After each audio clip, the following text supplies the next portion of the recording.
All right, welcome back. Let's close our eyes.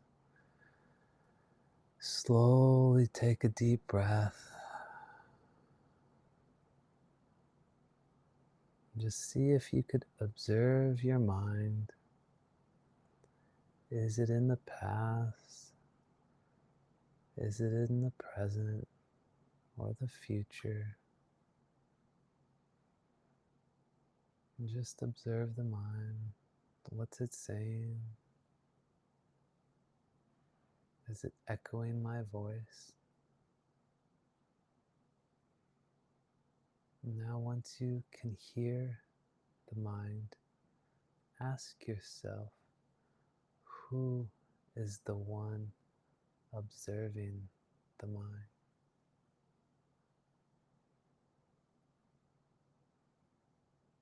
Who am I?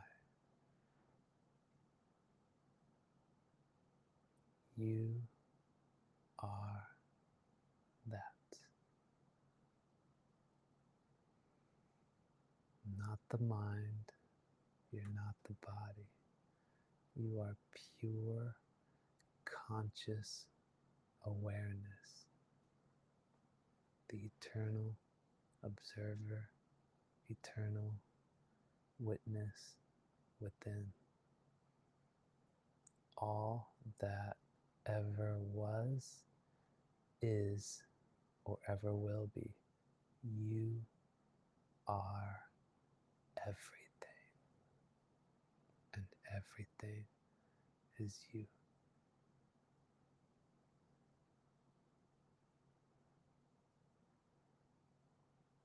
Feel free to abide in your true self for as long as necessary. You can pause this or keep listening.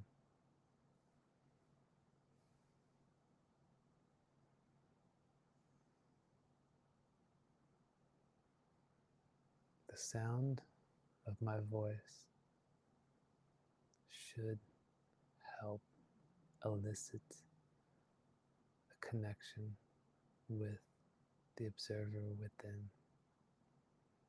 by slowing down one's brainwaves.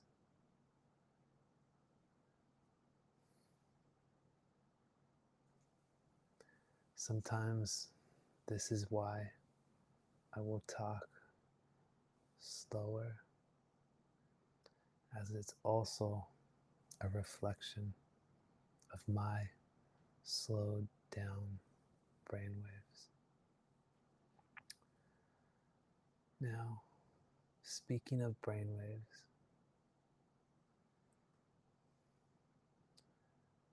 we'll talk more about brainwaves later. Let's discuss a topic that I wanted to convey that'll help with everyday things.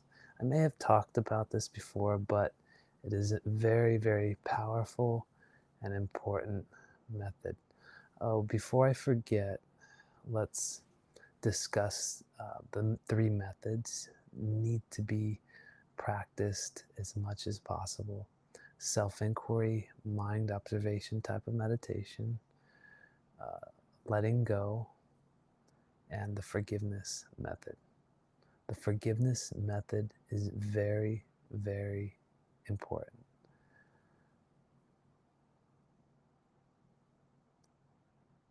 It helps, as I discussed before, heal the fractured mind, ego, and helps undo those trauma scars, those emotional traumas.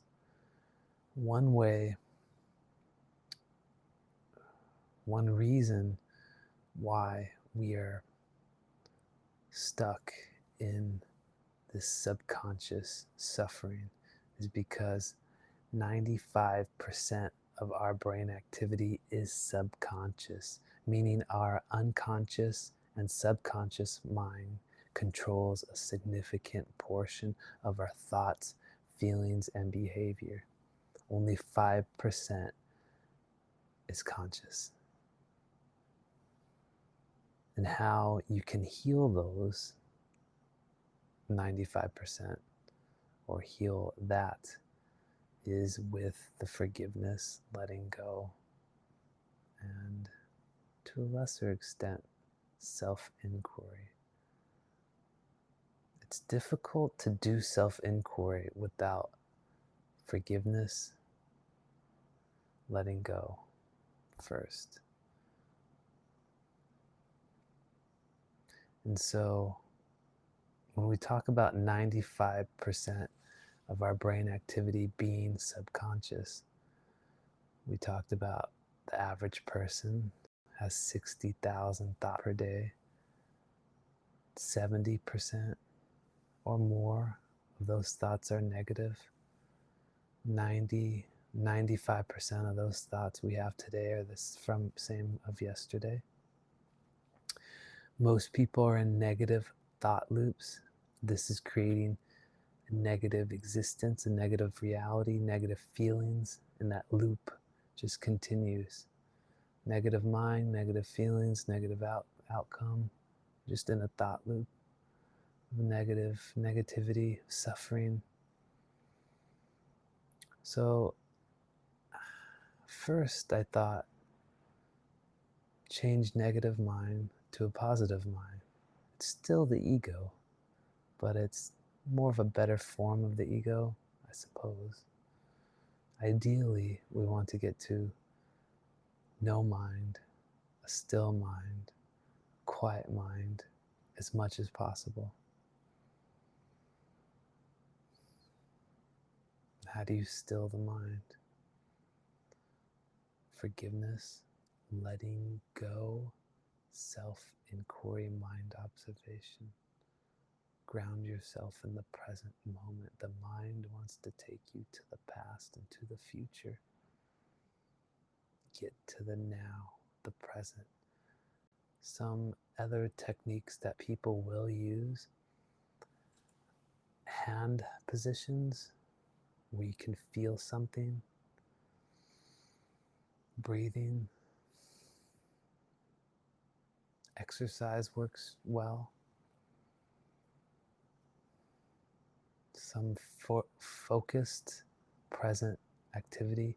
You could sweep the driveway and use that to ground in the present moment.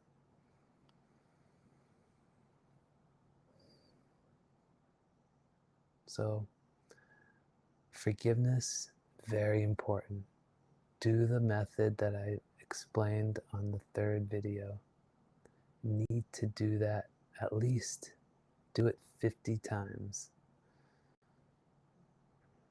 It's painful, it's deep, but it needs to happen. The way the powers that be, whatever rules or controls this realm, and there's theories that it's an AI or some negative force. They use trauma to cause these subconscious negative programs in us. And the mind and the ego is so tricky. It'll tell you that, oh, there's nothing to forgive, there's nothing to heal.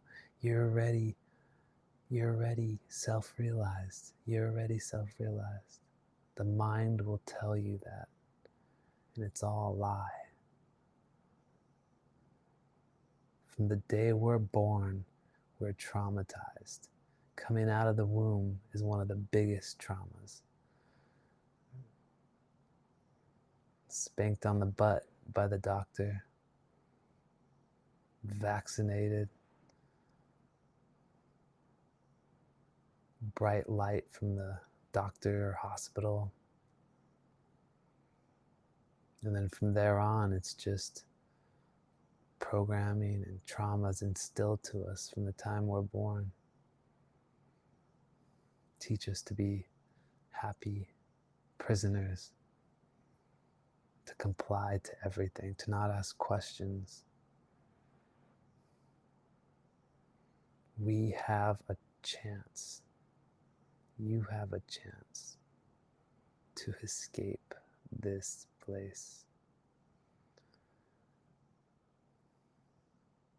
And so, one of the main techniques, tools we can use is do not react.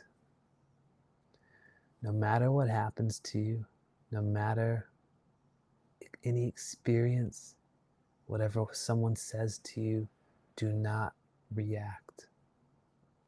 If you react, this holographic reality type of existence we live in will continue to feed this. This is more evidence that we live in a type of energy harvesting type of reality.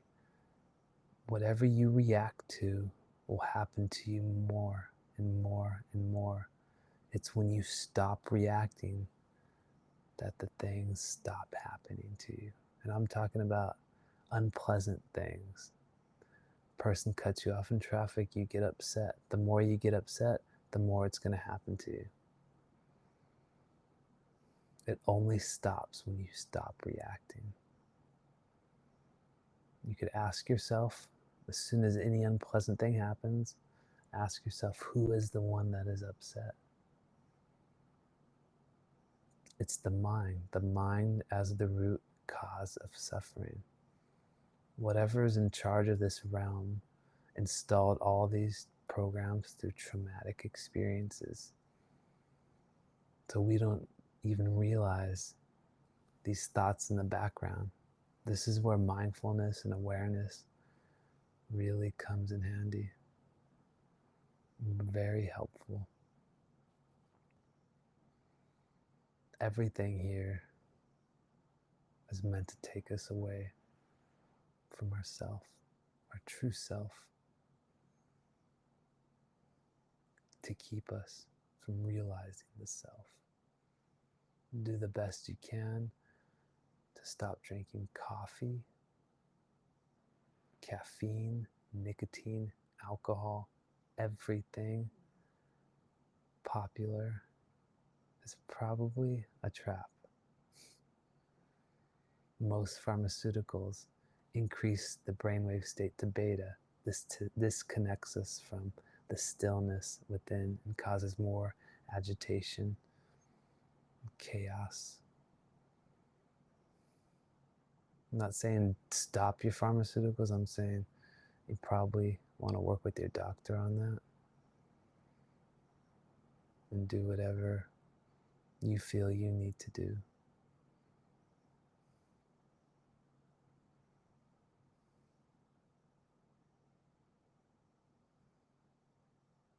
So do not react. Let everything go. Surrender.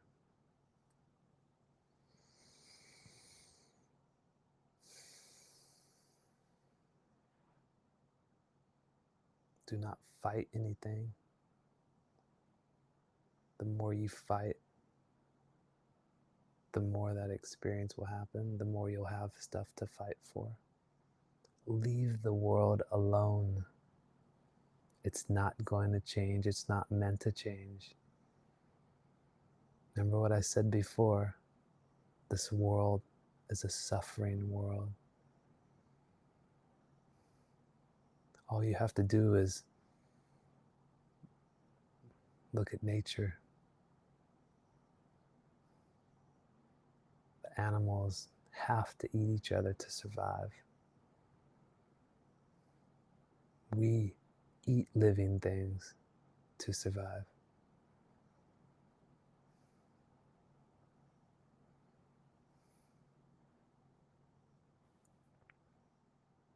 So do not react no matter what happens. Also, do not suppress the emotion. You let it go. You could use the letting go method. You could use the self-inquiry type of meditation. And if that anger, sadness, fear, that non-favorable emotion, if you grasp onto it for long enough, you'll need to do forgiveness. All the suffering is only caused from grasping on to those emotions. When you abide in the self, you just watch and observe as they flow through you. Our nervous system is jacked into this simulation. The moon cycles affect neurotransmitters, which are connected to our brain waves. This is one way that our emotions are toyed with to cause us discomfort, to cause us to suffer. This is why sometimes we'll feel happy, sometimes we'll feel sad. If you abide in the self, you don't go through the extremes, you're just in a state of equanimity. Sure, you could stay, don't realize the self, and just ride this roller coaster of pain and pleasure, of highs and lows. But I'll say one thing. It's preferred. I prefer the middle path. No extremes of highs and lows, just a state of peace, of calm, of serenity.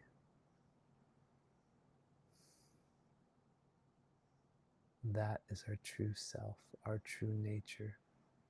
Abide in the self. Realize the self while you still can. All right, thank you for being here.